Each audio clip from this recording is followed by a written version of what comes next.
Hello everyone and welcome back to the BM Education Class 8।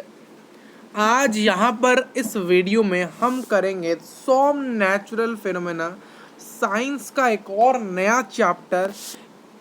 इसको पूरे तरीके से डिटेल तरीके से इस वीडियो में यानी इस लेक्चर में हम कवर करेंगे सॉम एनपी यानी सॉम नेचुरल फिनोमेना। ठीक है, इसका पूरा चैप्टर हम डिस्कस कर लेंगे। पिछले क्लास में हमने डिस्कस किया था लाइट, पूरा चैप्टर कवर कर लिया था हमने, लाइट पूरी तरह से कवर किया था। अगर आपके लाइट में कुछ डाउट्स हैं तो लाइट वाली वीडियो में उसका कमेंट कर दीजिए, या फिर इस वीडियो के नीचे भी आप लाइट से रिलेटेड जो भी आपका डाउट है उसका कमेंट कर सकते हैं। बट आपको लिखना है लाइट और आपका डाउट का नाम जो है उसको लिख लेना। हाँ, जैसे पता चला कि ये लाइट का है। अगर आपका यही चैप्टर यानी सॉम नेचुरल फिनोमेना से अगर आपका डाउट है तो लिखना SNP। पूरा चैप्टर लिखने की कोई ज़रूरत नहीं, लिखना SNP, फिर आपका जो डाउट है उस प्रकार से लिखना है। इसी वीडियो के कमेंट बॉक्स में ही लिखना है। क्लियर? आगे बढ़ते हैं। देखिए कि इंट्रोडक्शन क्या कहता है इस चैप्टर का। कहता है कि ऑब्जेक्ट्स को अगर आप किसी, देखिए अगर A ऑब्जेक्ट है और यहाँ B ऑब्जेक्ट है, मैंने क्या किया कि A को B के साथ रब किया और ऑब्जर्व किया कि A जो है वो चार्ज्ड हो गया है, A में कुछ चार्ज्ड पार्टिकल मूव कर रहे हैं। ये मैंने ऑब्जर्व किया, ये मैंने ऑब्जर्व किया। तो इसी प्रकार का एक सिमिलर सी ऑब्जर्वेशन किसने देखा था? इसी प्रकार की एक सिमिलर ऑब्जर्वेशन देखा था थेल्स ऑफ मिलेटस ने। किसने देखा था? Thales of Miletus. व्यक्ति का नाम था थेल्स, वो रहने वाले थे मिलेटस के, तो इसलिए उनका नाम था थेल्स ऑफ मिलेटस। यह जो व्यक्ति है ये एक ग्रीक फिलोसोफर है। ये एक ग्रीक फिलोसोफर है, ये ग्रीक फिलोसोफर है जो कि बाल्टिक सी में कुछ ऑब्जर्व कर रहे थे। ये कोई बाल्टिक सी में गए थे, इनको एक सब्सटेंस मिलता है बाल्टिक सी में। इनको बाल्टिक सी में क्या मिलता है? इनको बाल्टिक सी में एक रेजिनियस सब्सटेंस मिलता है, ग्लू जैसे थोड़ा सा चिपकिला होता है, चिपका हुआ रहता है ना जब आप ग्लू को टच करते हैं, तो उसी प्रकार का एक चिपकिला हुआ सब्सटेंस इनको मिलता है जो कि अंबर था, अंबर था। और उनके पास यानी जो थेल्स ऑफ मिलेटस है, इनके पास क्या था? इनके पास एक वूलन कपड़ा था, एक वूलन क्लॉथ था। तो उन्होंने सोचा कि मुझे इस बाल्टिक सी के अंदर जो रेजिनियस सब्सटेंस मिला है अंबर, उसको मैं मेरे पास जो वूलन कपड़ा है उसके साथ क्या कराऊं? उसके साथ इसको, इन दोनों को एक दूसरे के साथ रब करा दूं। क्या करा दूं? रब करा दूं। और उन्होंने इन दोनों को रब करने के बाद यह ऑब्जर्व किया कि जब उन्होंने अंबर को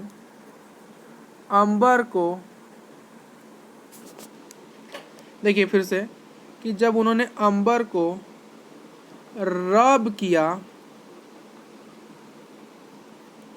वूलन कपड़ा के साथ, वूलन क्लॉथ के साथ, उन्होंने ऑब्जर्व किया कि ये जो वूलन अंबर है ये इलेक्ट्रीफाइड हो रहा है। इसका मतलब जो अंबर ये चार्ज्ड हो गया है, यानी इसके अंदर कोई चार्ज्ड आ गया है, चार्ज्ड आया है। तो यहाँ पर एक देखिए, यहाँ से ही एक कॉन्सेप्ट आता है निकल के,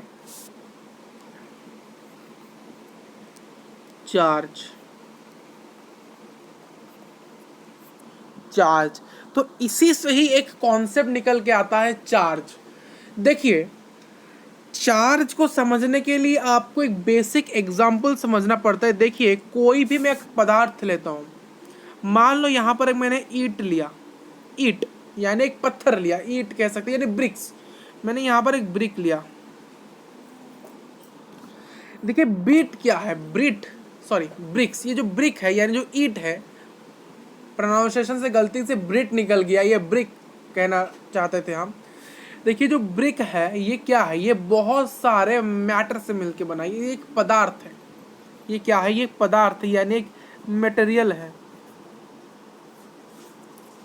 तो मटेरियल अगर है, एक मटेरियल है, देखिए इसका अपना कुछ वॉल्यूम होगा, इसके पास अपना कुछ मास होगा, इस ब्रिक का अपने पास कुछ मास होगा, इसकी कुछ मास होगी यानी इसका कुछ वेट होगा, और इसका कुछ वॉल्यूम भी होगा, इसका कुछ वॉल्यूम होगा। अगर इसके पास मास भी तो है, ये अगर एक ब्रिक है यानी ईंट है, तो ईंट के पास अपना एक मास होगा, एक वेट होगा, उसके पास अपना एक वॉल्यूम होगा, वॉल्यूम यानी कैपेसिटी होगा, इसके ऊपर कुछ लोड रख सकते हैं। तो इसके पास ये दोनों है। तो इसका मतलब यह है कि इसके पास अगर मास भी है और वॉल्यूम है, तो हम इसको क्या कह सकते हैं, इसको एक मैटर कह सकते हैं। देखिए बहुत सारे आटम्स को मिला के मॉलिक्यूल्स बनते हैं, बहुत सारे आटम्स। अगर आप बहुत सारे आटम्स को कंबाइन कर दो तो आपको एक मॉलिक्यूल मिलता है, और अगर आप बहुत सारे मॉलिक्यूल्स को कंबाइन कर दो तो आपको एक मैटर मिलता है। तो मैटर की सबसे छोटी इकाई, सबसे स्मॉलेस्ट पार्टिकल जो कि है आटम है, जो कि क्या है, जो कि आटम है। और यह जो आटम है ये फिर से फर्दर डिवाइडेड है मेरे यार, ये फर्दर डिवाइडेड है। ये आटम फर्दर 3 सब पार्टिकल्स में डिवाइडेड है। क्या क्या बताओ मुझे। पहला तो है इलेक्ट्रॉन। तो ये क्लास 9 में इनके बारे में और डिटेल में आप पढ़ोगे, आपका कॉन्सेप्ट और क्लियर होगा। बट अगर आप पहले से ही इनके बारे में जान लो तो आपका कॉन्सेप्ट तो 9 बहुत अच्छा से क्लियर हो जाएगा।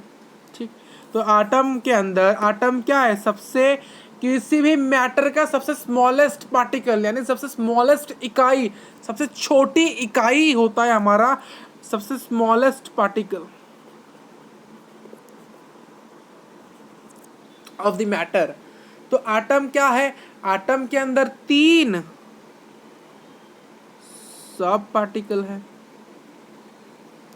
क्या क्या, पहला है इलेक्ट्रॉन,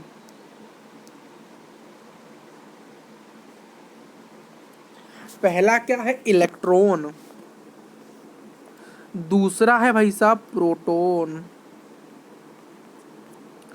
तीसरा है भाई साहब न्यूट्रॉन, तीसरा है आपका न्यूट्रॉन,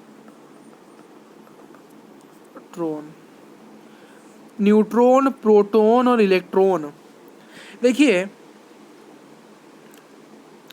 अगर आपको इसका स्ट्रक्चर दिखाओ ना, ये एक कहा जाता है ये एक सर्कल की तरह दिखता है, इस प्रकार का दिखता है। और इसके बीच में क्या होता है, इसके बीच में एक डेंसली क्या है, इसके बीच में क्या है,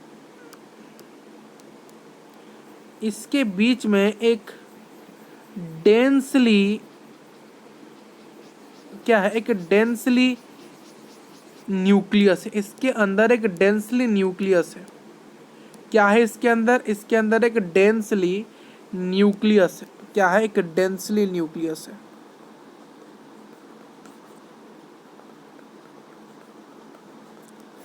और इस डेंसली न्यूक्लियस के अंदर प्रोटॉन्स हैं और न्यूट्रॉन्स हैं। इसी के अंदर क्या है, प्रोटॉन्स हैं। प्रोटॉन्स पॉजिटिव चार्ज का होता है और न्यूट्रॉन है, न्यूट्रॉन न्यूट्रल चार्ज है।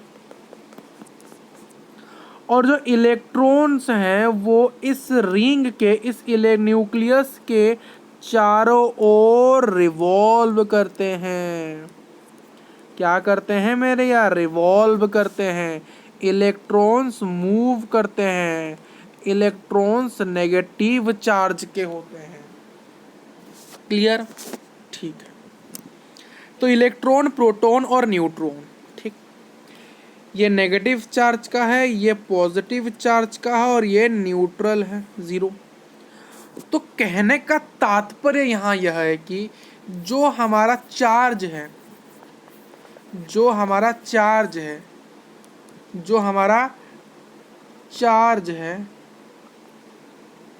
वो क्या है, वो एक एलिमेंटरी पार्टिकल की, वो मैटर की एक एलिमेंटरी पार्टिकल है, एक एलिमेंटरी प्रॉपर्टी है जिसमें एलिमेंटरी पार्टिकल्स कॉन्सिस्ट करते हैं, एलिमेंटरी पार्टिकल्स कॉन्सिस्ट करते, तो समझिए, यानी एलिमेंटरी पार्टिकल्स जिस एलिमेंटरी प्रॉपर्टी ऑफ मैटर को है, जो मैटर की जो एलिमेंटरी प्रॉपर्टीज हैं, यानी उसमें जो एलिमेंटरी पार्टिकल्स प्रेजेंट हैं, उसी फेनोमेनन को, उसी कॉन्सेप्ट को हम चार्ज कहते हैं। यानी चार्ज कुछ नहीं होता है, चार्ज यही इलेक्ट्रॉन और प्रोटॉन ही तो चार्ज है, यही इलेक्ट्रॉन और प्रोटॉन यही आपके चार्ज है। चार्ज देखिए, एलिमेंटरी पार्टिकल यानी smaller particles, basic particles, fundamental particles, एक वर्ड लिख लीजिए, फंडामेंटल पार्टिकल्स। फंडामेंटली पार्टिकल्स या फिर फंडामेंटल पार्टिकल्स लिखिए, फंडामेंटल पार्टिकल्स, जो कि यही तो है आपके फंडामेंटल पार्टिकल्स। तो चार्ज क्या है, charge is your protons and electron, the combination, the electrons and protons on the atom is known as the charge.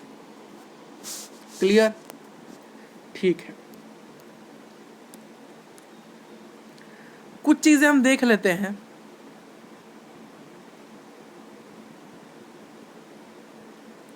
एक चीज याद रखिए,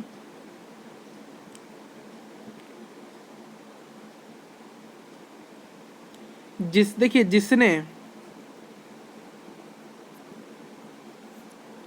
इलेक्ट्रॉन को दे दिया, जिसने इलेक्ट्रॉन को डोनेट किया, डोनेट, तो उसको हम पॉजिटिव मान लेते हैं।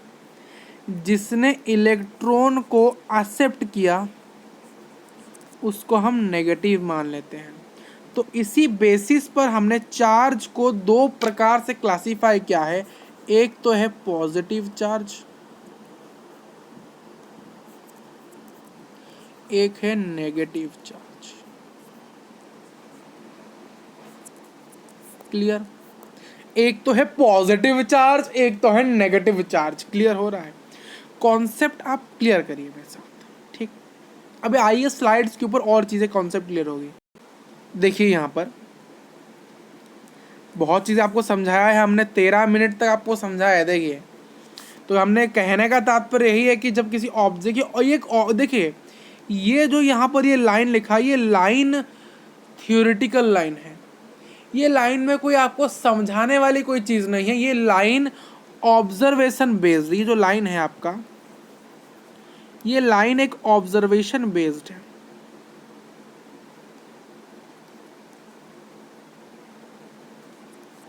देखिए, जो साइंस होता है ना, वो एक्सपेरिमेंटली क्या प्रूफ किया जाता है, या फिर उसको थ्योरेटिकली प्रूफ किया जाता है ऑब्जर्वेशन करके। ठीक है कि नहीं? देखिए, फिजिक्स, देखिए, या साइंस के अंदर कुछ चीज़ हम एक्सपेरिमेंट करके, प्रैक्टिकल करके उसको कैरिड आउट करते हैं। ठीक, बट कुछ चीज़ें ऐसी होती है जो कि थ्योरेटिकली होती है, उनको याद रखना पड़ता है, उनको समझने के लिए हमें ऑब्जर्व करना पड़ेगा। जैसे कि मैंने कहा कि कुत्ते का जो पूंछ है वो कभी सीधा नहीं होता है। आपको सर कैसे नहीं होता है, हम इसको प्रैक्टिकली देखेंगे। तो आपने क्या किया, उसके पूंछ में कोई स्ट्रेटनर लगा के उसको सीधा कर दिया, है कि नहीं? एक लॉजिक नहीं बना है। बट जिसने 10 दिन तक ऑब्जर्व किया, मान लो किसी बच्चे ने या फिर किसी आदमी ने क्या किया, कुत्ते के सामने गया, उसके सामने 10 दिन बैठा और उसने ऑब्जर्व किया कि भाई साहब कुत्ते का पूंछ का सीधा होता है कि नहीं। उसने देखा कि भाई साहब मैंने 10 दिन तक यह ऑब्जर्व किया कि उसका जो पूंछ है वो सीधा नहीं हुआ, वो टेढ़ा ही रहा। क्या आप एक महीने में उसको आप एक्सपेरिमेंट को कर सकते हो? आप ऑब्जर्वेशन के बेसिस पे कह सकते हो कि भाई साहब कि इसमें कोई क्या है, इसमें कोई कॉन्सेप्ट नहीं लगाना है, इसमें कोई फैक्ट नहीं लगाना है, ये तो भाई साहब थ्योरी है, इसको तो रटना है कि हमने ऑब्जर्व किया कि कुत्ते की पूंछ जितने साल आप तक ऑब्जर्व करोगे वही वो टेढ़ी की टेढ़ी ही रहेगी। तो ये ऑब्जर्वेशन बेस्ड है कि नहीं? जैसे कि भाई साहब गैल्थेल्स ने देखा कि हमने अगर अंबर को उलन कपड़े के साथ रब किया तो अंबर भाई साहब चार्ज हो रहा है, उलन कपड़ा क्यों नहीं? क्योंकि उसने 10 बार वो चीज़ को दिया, देखा और वही तो हो रहा है। क्यों हो रहा है? इसीलिए हो रहा है क्योंकि जो अंबर है वो नेगेटिव चार्ज का हो रहा है, क्योंकि अंबर में से कुछ इलेक्ट्रॉन उलन कपड़ा के पास जा रहे हैं, जिसके कारण उलन कपड़ा पॉजिटिव बन रहा है कि नहीं? और जो अंबर वो नेगेटिव बन रहा है तो वो इलेक्ट्रिफाइड हो जा रहा है। ठीक, तो यहाँ पर एक लिस्ट दिया गया है कि रिफिल को अगर आप पॉलीथीन हो या उलन कपड़ा हो उसके साथ अगर रब कराओगे तो रिफिल क्या होगा? चार्ज हो जाएगा। बलून क्या होगा? बलून को अगर पॉलीथीन या उलन कपड़े या ड्राई हेयर के साथ रब कराओ तो आपका बैलून जो होगा वो चार्ज हो जाएगा। इरेजर को अगर आप ऊल के साथ क्या कराओगे? रब कराओगे तो इरेजर आपका चार्ज हो जाएगा। स्टील स्पून को अगर आप पॉलीथीन हो या फिर उलन कपड़े के साथ रब कराओ तो स्टील स्पून आपका क्या? चार्ज हो जाएगा।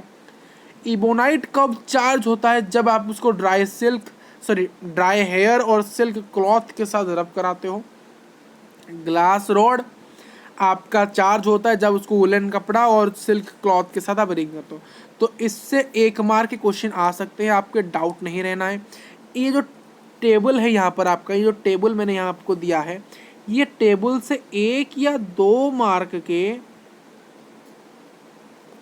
एमसीक्यू आपको पूछे जा सकते हैं, या फिर आपको एक short answer, very short answer question 1 mark के पूछे जा सकते हैं, या फिर बेसिकली ये एमसीक्यू में आएगा, ये टेबल आपको यूज करेगा, या फिर 1 मार्कर क्वेश्चन के लिए, एमसीक्यू के लिए या फिर 1 मार्कर राइटिंग क्वेश्चन के लिए ये पूछा जा सकता है कि क्वेश्चन पूछेगा कि इफ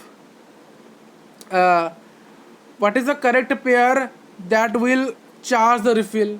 कौन सा ऐसा पेयर है जिसको अगर हम रबर के साथ चार्ज करेंगे तो रबर चार्ज होगा? तो आपको टिक करना है, वहाँ पर ऊल दिया होगा, ये दिया होगा, ये दिया होगा, तो आपको देखना है किसके साथ करना है, तो ठीक। तो इस प्रकार से इस टेबल को आपको याद रखना पड़ेगा। मैंने कहा चार्ज 2 प्रकार के होते हैं, पॉजिटिव चार्ज था, एक नेगेटिव चार्ज था। भाई साहब ये पॉजिटिव चार्ज और नेगेटिव चार्ज इलेक्ट्रॉन के डोनेट और एक्सेप्ट करने पर, इलेक्ट्रॉन डोनेट करेगा तो पॉजिटिव, इलेक्ट्रॉन एक्सेप्ट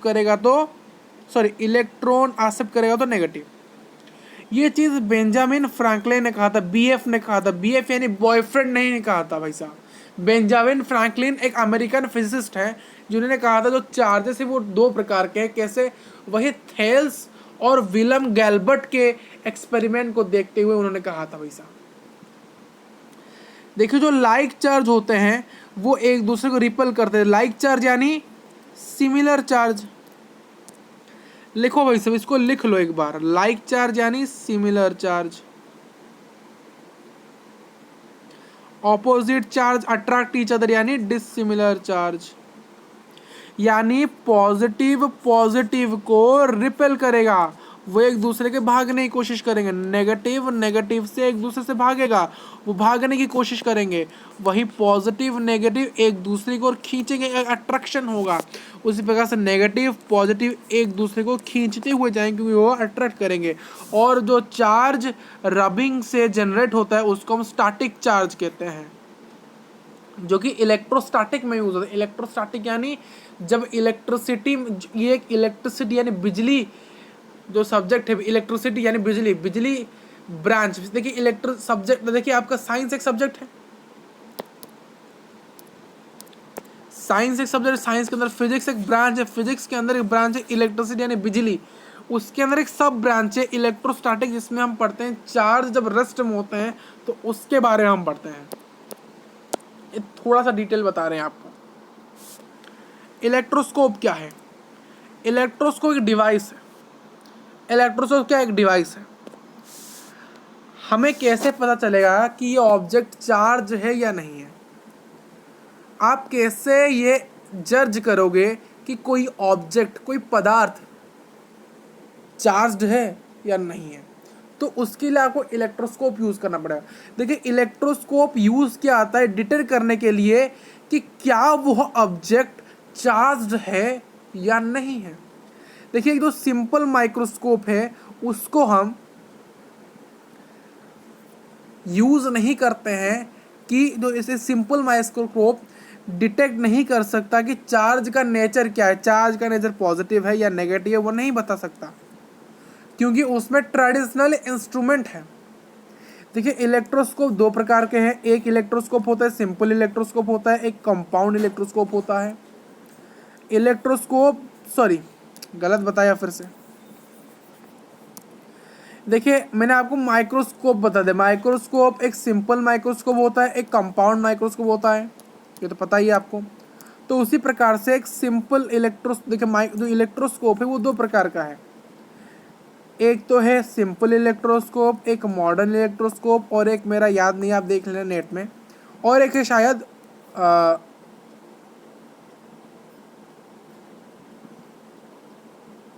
ट्रेडिशनल, वही ट्रेडिशनल समझ लो। तो जो ये वाला है जो सिंपल है जिसमें ज़्यादा चीज़ें नहीं है, तो इस सिंपल के अंदर दो और आते हैं, क्या, pith ball electroscope, gold leaf electroscope. देखिए एक सिंपल माइक्रोस्कोप कभी इलेक्ट्रोस्कोप कभी भी चार्ज का नेचर डिटेक्ट नहीं कर सकता क्योंकि इसके अंदर जो इंस्ट्रूमेंट है वो ट्रेडिशनल है। और जो पीथ वॉल इलेक्ट्रोस्कोप है और जो गोल्ड लीफ इलेक्ट्रोस्कोप, ये दो क्लासिकल जो इलेक्ट्रोस्कोप है वो दो प्रकार का है, क्या क्या है, एक मॉडर्न इलेक्ट्रोस्कोप, एक क्लासिकल इलेक्ट्रोस्कोप। इस क्लासिकल इलेक्ट्रोस्कोप के अंदर आता है एक सिंपल इलेक्ट्रोस्कोप कैटेगरी, और यही सिंपल इलेक्ट्रोस्कोप के अंदर क्या होता है, पिथ बॉल इलेक्ट्रोस्कोप और गोल्ड लीफ इलेक्ट्रोस्कोप आता है। क्लियर, ठीक। ट्रांसफर ऑफ चार्ज, चार्ज का ट्रांसफॉर्मेशन कैसे होता है, देखो चार्ज एक बॉडी से दूसरे बॉडी के अंदर ट्रांसफर होता है एक कंडक्टर के द्वारा। कंडक्टर क्या है, देखिए कंडक्टर वह इंस्ट्रूमेंट होता है, कंडक्टर वह इंस्ट्रूमेंट होता है जो चार्ज को अपने अंदर से इजीली पास कर दे। इंसुलेटर वह पदार्थ, वह इंस्ट्रूमेंट होता है, इंसुलेटर वह पदार्थ होता है, यानी वह इंस्ट्रूमेंट होता है, वह डिवाइस होता है जो चार्ज को अपने अंदर से इजीली पास होने ना दे। देखिए आप किसी तार को जाके पकड़ लो तो आपको करंट लगता है, क्यों भाई साहब, आपका बॉडी, देखिए बिजली आपको क्यों लगता है, आपने कभी सोचा है जब बाहर जा रहे हो बिजली जोर से मारी आपको ही क्यों लगता है, क्योंकि बिजली जो है वो एक सोर्स ऑफ चार्ज है। बिजली जो है, जो थंडरस्टॉर्म खड़कती है ना, थंडरस्टॉर्म का आवाज़ है, जो लाइटनिंग होती है, जो लाइटनिंग आपके ऊपर क्यों लगती है, जो लाइटनिंग होती है वो आपके ऊपर, क्योंकि लाइटनिंग क्या है, लाइटनिंग बेसिकली बहुत सारे चार्ज है, lightning basically combination of charge है। वो चार्ज चाहता है कि हम कहीं जाके मिल जाए। आप वैसे समझिए जो ग्राउंड है आपका, समझने की कोशिश करें, जो ग्राउंड है, जो अर्थ है आपका, जो अर्थ है, अर्थ एक पॉजिटिव चार्ज है। इसको आपको थोड़ा सा मैं समझाना चाहूँगा क्योंकि कॉन्सेप्ट थोड़ा सा हम क्लियर करना चाहेंगे। देखिए जो ग्राउंड है, ये मान लो अर्थ है, ये धरती की जो सतह है जहाँ आप खड़े हैं, ये आप हो, आप यहाँ खड़े हो। मैंने मान लिया जो अर्थ की सतह है, यानी जो अर्थ का जो लैंड है, उसको मैंने पॉजिटिव चार्ज का मान लिया। हालांकि जो कॉन्सेप्ट लाइटनिंग वाला टॉपिक जब इसी चैप्टर पढ़ाएंगे वो बताएंगे, बट पहले थोड़ा सा बता रहे हैं। जो बिजली कड़कती है ना, जो बिजली कड़की ऐसे भाई साहब, ये बिजली कड़की, इसको मैंने नेगेटिव मान लिया। हमने पढ़ा था अगर पॉजिटिव चार्ज होता है और नेगेटिव चार्ज होता है, यह चाहते हैं कि एक दूसरे से के साथ ये अट्रैक्शन करती है, एक दूसरे के साथ अट्रैक्शन करते हैं, ना कि रिपल्सन।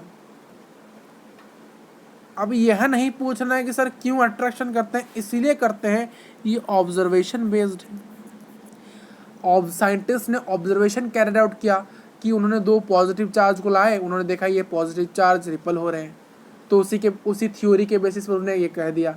यानी ये सारी देखिए साइंस में कुछ चीज़ें एक्सपेरिमेंटली कंडक्ट किया जाता है, कुछ एक्सपेरिमेंट सच में किया जाते हैं और कुछ चीज़ें ऑब्जर्वेशन से किए जाते हैं।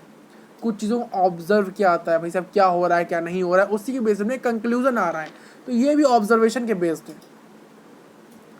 हालांकि उन्होंने कुछ किया होगा, जैसे कुछ एक सब्सटेंस का पॉजिटिव चीज़ लेंगे, एक सब्सटेंस का एक और पॉजिटिव चाहिए। जब उन्होंने देखा कि दो पॉजिटिव चीज़ एक दूसरे रिपल कर रहे हैं, हर बार कर रहे हैं, हर चीज़ में कर रहे हैं, तो उन्होंने कंक्लूड कर दिया कि ये रिपल ही करेंगे। बट जब उन्होंने पॉजिटिव नेगेटिव को एक साथ लाया तो उन्होंने देखा कि ये अट्रैक्ट कर रहे हैं, तो उसी के बेसिस पर ये थ्योरी है।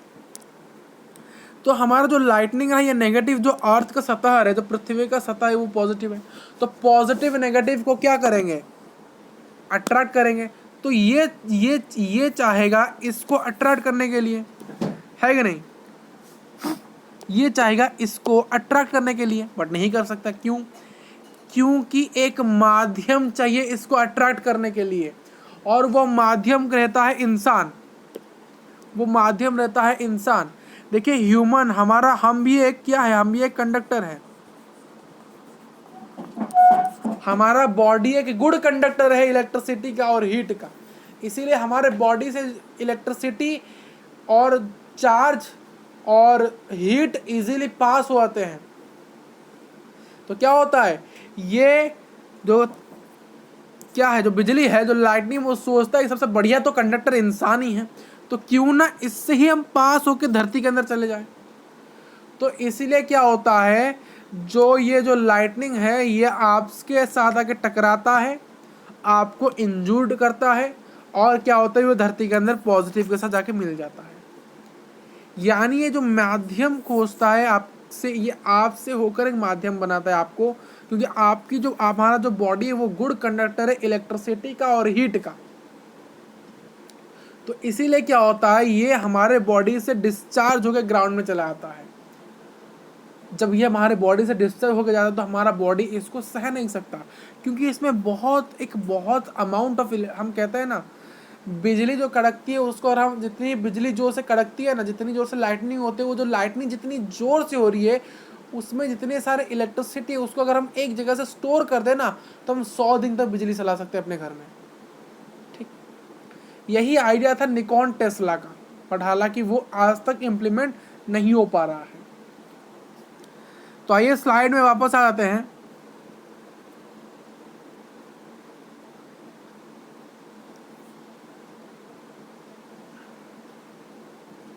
ट्रांसफर कैसे होता है, कंडक्टर के द्वारा होता है। देखिए आर्थिंग क्या प्रोसेस, यही प्रोसेस मैंने अभी आपको समझा दिया। आर्थिंग क्या है, आर्थिंग एक प्रोसेस है जहां पर चार्ज ट्रांसफर होता है, एक चार्ज बॉडी टू अर्थ। यानी एक बॉडी है जो कि चार्ज है, अगर ये चार्ज बॉडी अपने चार्ज को अर्थ के अंदर डिस्चार्ज कर देता है, तब हम कह सकते हैं ये आर्थिंग प्रोसेस से हो रहा है। डिस्चार्जिंग क्या है,